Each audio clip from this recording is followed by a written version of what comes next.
അതെ ആദ്യനെ ഒന്ന്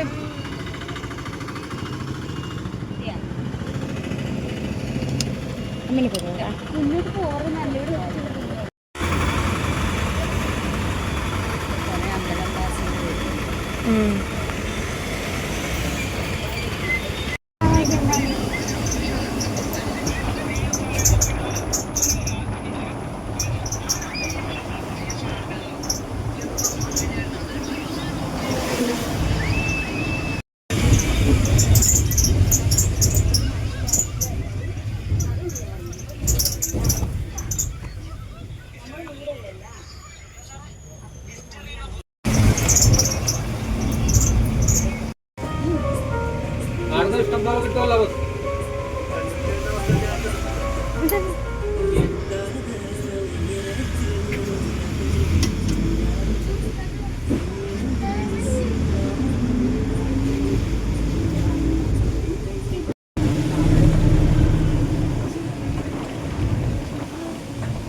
ഉറക്കിൻ്റെ ഇതെത്തുമ്പാന്ന് ഉറങ്ങി അന്നേരാണ്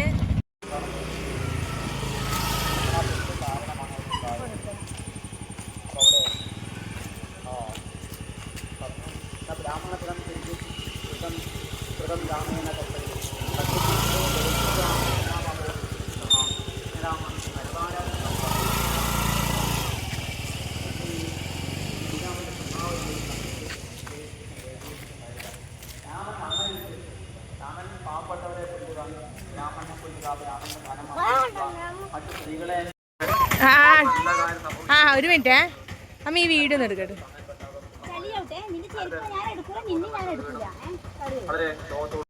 മക്കളെ മരണസമയത്ത് കാണാൻ സാധിക്കും. ഇതിന് കാരണം അദ്ദേഹത്തിന് തൊട്ട് മുമ്പ് ഓർക്കുകയും പല പത്നിയായ കപ്പലുകൾ പറയുകയും ഇങ്ങനൊരു ദുർഗതി വന്നു ചേർന്നത് അതിന് കേവലം കൈകൈ മാത്രം കുറ്റക്കാരത്തിലല്ല, മറിച്ച് എനിക്ക് തന്നെ പണ്ട് അറിയാതെ ചെയ്യേണ്ടി വന്നത് അറിയാതെ ചെയ്തതാണെങ്കിൽ പോലും അതൊരു സാഹചര്യമാണ് അവനവൻ ഒരുക്കിയത്. ശബ്ദരീതി വാണം കൊണ്ട് ഒരു മണികുമാരനെ കൊല്ലുകയും നായട്ടിന് പോകുന്ന രാജാവ് സരസിലിറങ്ങി വെള്ളം കുടിക്കുന്ന ആനയുടെ ശബ്ദമാണ് എന്ന് അനുമാനിക്കുക. അങ്ങനെ അനുമാനിക്കേണ്ട കാര്യമില്ല. ഒരു ജീവിയെ നമ്മൾ ഹിംസിക്കുന്ന സമയത്ത് എന്തിനു നമ്മൾ അതിനെ കൊല്ലുന്നു?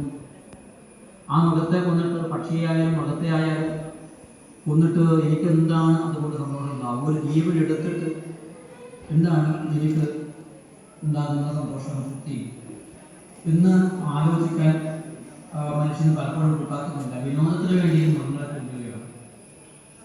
അങ്ങനെ വിനോദത്തിന് വേണ്ടിയിട്ട് ഒരു പക്ഷിയെ കൊല്ലുന്നത് കണ്ടിട്ടാണ് രാമായണം.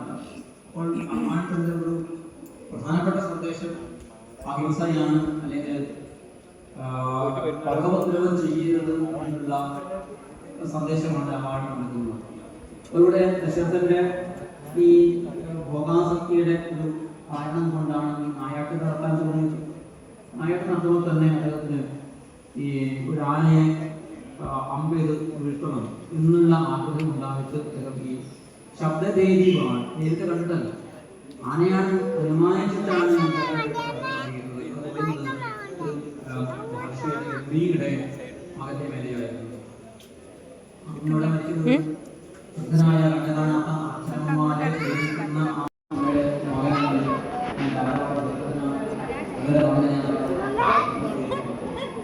അങ്ങനെ അവന്റെ ഇവിടെ അതൊരു രസമില്ലപ്പാ. ഇത് അവിടെയോ ഒരു രസം. എവിടെയെങ്കിലും നല്ല ഇങ്ങ് വാ, ഇങ്ങ് വാ, ഇവിടെ ഇരിക്കാം. ഇങ്ങ് വാ, ഇങ്ങ് വാ, ഇടാ, ഇങ്ങ് വാ, ഇങ്ങ് വാ, ഇവിടെ ഇരിക്കാം.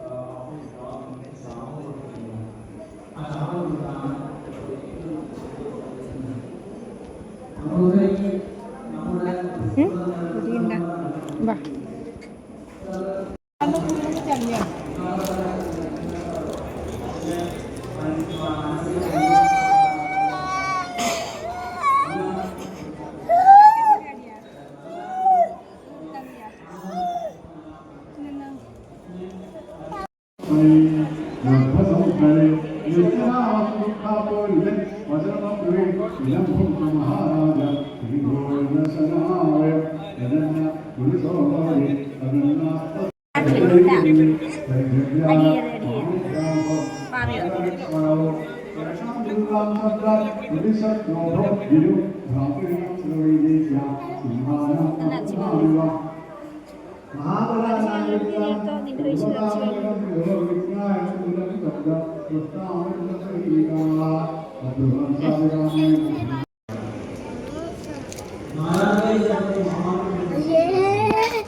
സമൂസ